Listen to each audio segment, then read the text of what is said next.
The people of UROHO community for Okaghele local government area of Edo State don't jollificate with the Okaghele of UROHO community, Honorable Sunday Edebiri, on his 1 year in office and official opening of the ultra-modern town hall building. This one shall on the 7th April 2024 at about 2 p.m. for inside the community. Odionwere of UROHO community, Okaghele come here and say Sunday Edebiri will be the Okaghele don't bring plenty of development on the community since 1 year when he assumed office.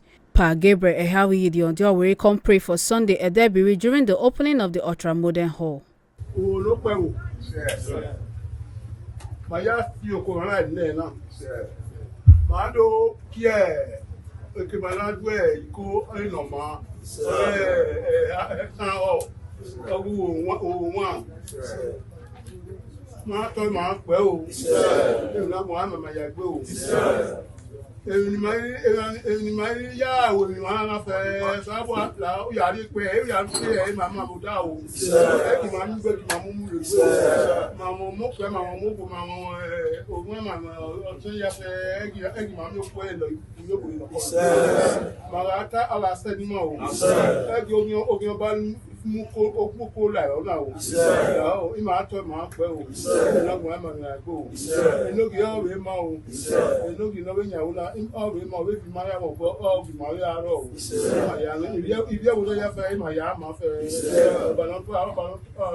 Edebiri.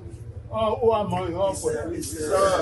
He gives you to one and the food never the day after ya pass on my book. I tell you, I'm going to say, I would you want off for good. Oh, my, we don't know well. A Moya friend may have a work of happy yard to yard.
The community leaders, elders, youths, friends, and other communities of Okaghele for Okaghele local government come Joinbodi celebrate with UROHO community Okaghele Sunday Edebiri.